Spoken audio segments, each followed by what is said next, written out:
Hello students. Today we'll see the starting system of automobiles. Already we have completed the ignition system, lubrication system, governing system. Today we'll see the starting system.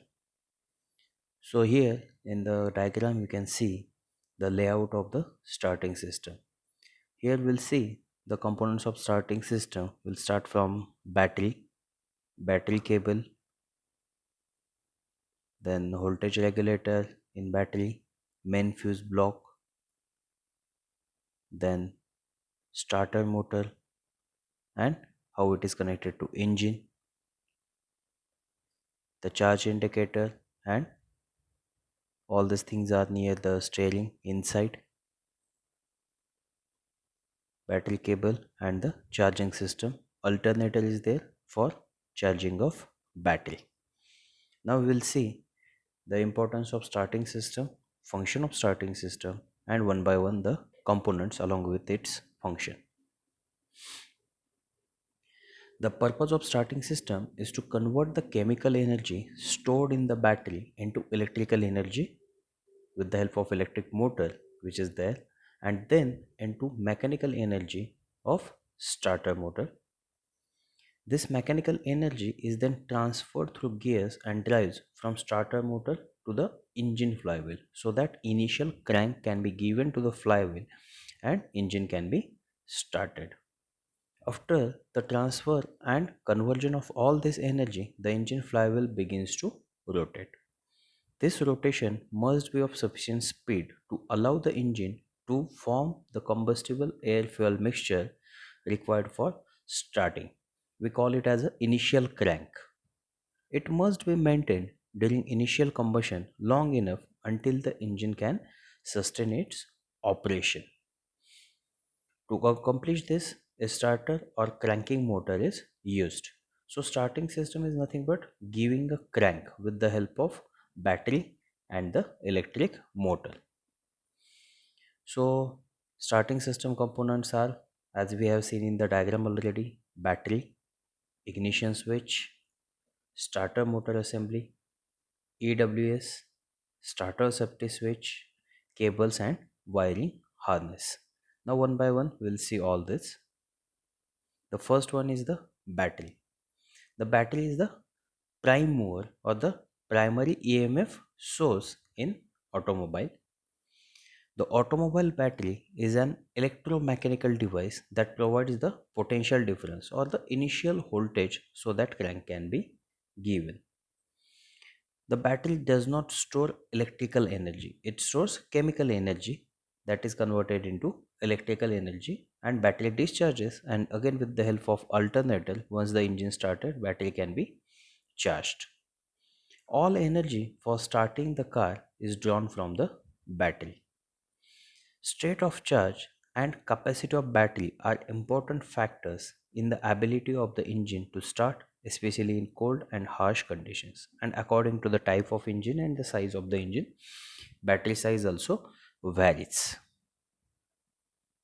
Next is the ignition switch. The ignition switch allows the driver to distribute electrical current to where it is needed.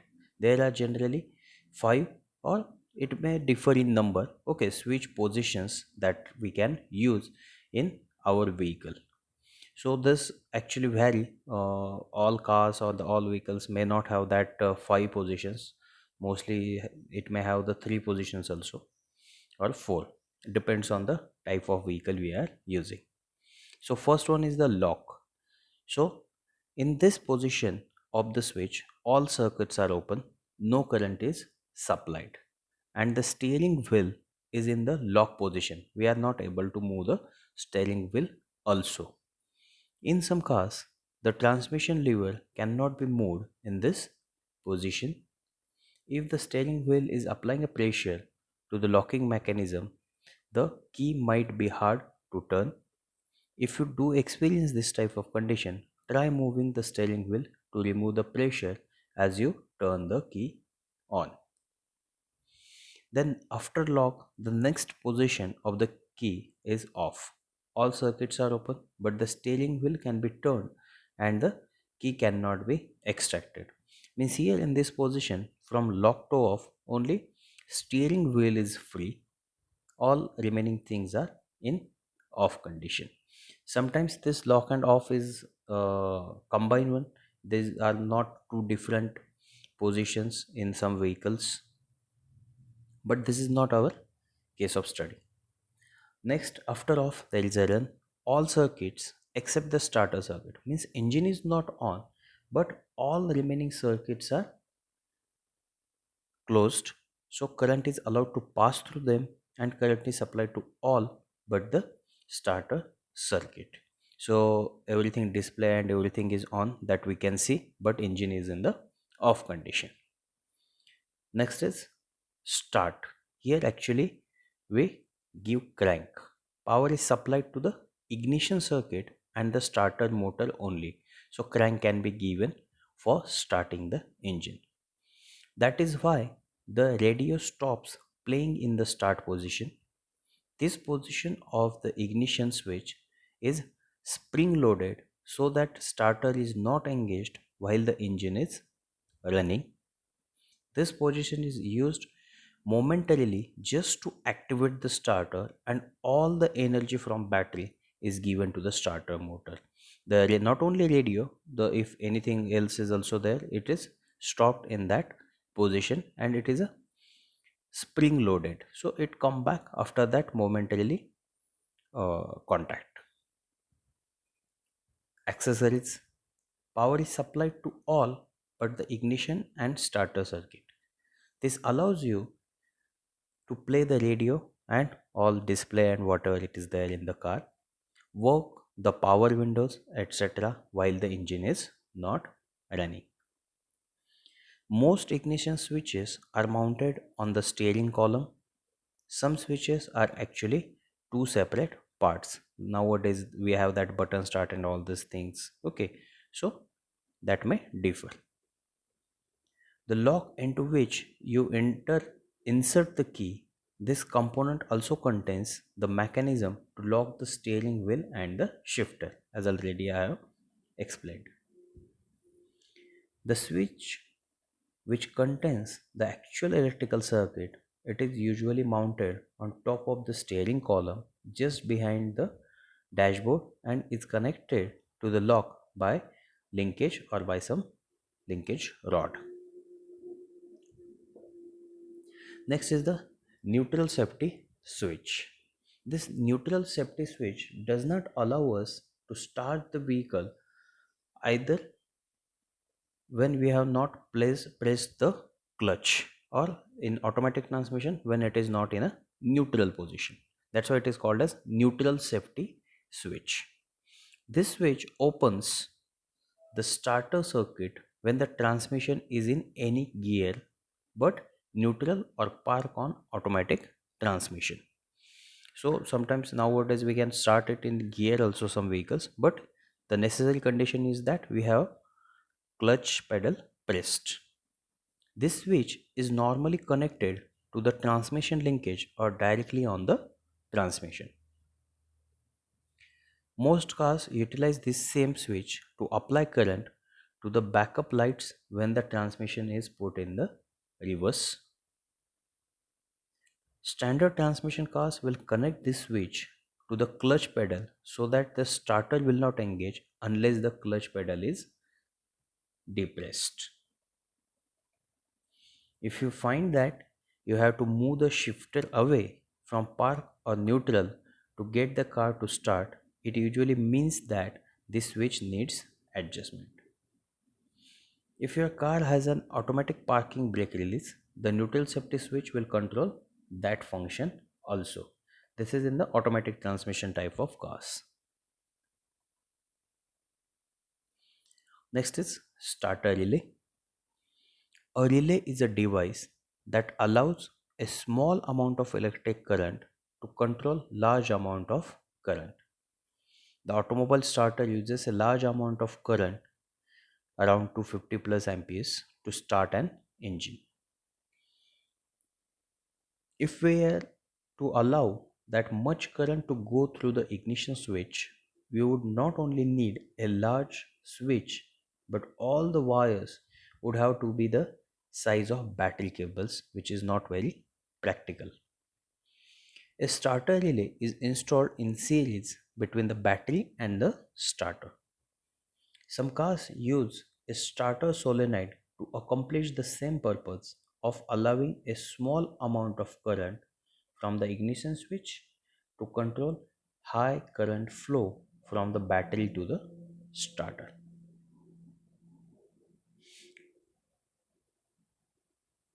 The starter solenoid, in some cases, also mechanically engages the starter gear with the engine. Next is battery cables, which are large in diameter, multi-stranded wires which carry high current necessary to operate the starter motor. Some have a smaller wire soldered to the terminal which is used to either operate a smaller device or to provide an additional ground. When the smaller cable burns, this indicates a high resistance in a heavy cable. Care must be taken to keep the battery cable ends clean and tight. Otherwise, there is a difficulty in starting that we can observe.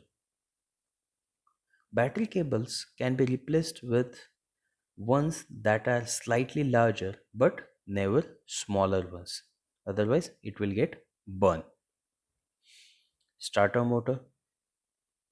The starter motor is a powerful electric motor with a small gear or pinion attached to the end. When activated, means when we give crank, the gear is meshed with a larger gear, that is flywheel gear, which is attached to the engine.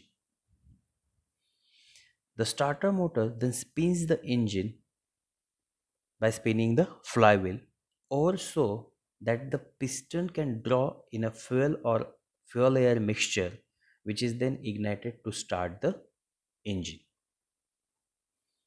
When the engine starts to spin faster than starter, a device called overrunning clutch automatically disengages the starter gear from the engine gear, and it safeguards the motor, because at that time the speed of the engine is very high, and the due to this gear and pinion arrangement, the pinion speed will be so many times than the flywheel speed, and that's why it is necessary to disengage the starter gear from the engine gear. So here you can see the starting system. On left side there is a battery, and how battery is connected to that starter, or the we can say the starter motor. And this starter solenoid, you can see how this pinion is meshed with the flywheel of the engine. The diameter of the flywheel is much larger than this pinion, and the remaining things are there: the ignition switch, lock cylinder, the fuse box, alternator for charging, alternator belt, the charging system, and all remaining things. These are magnified on the right hand side.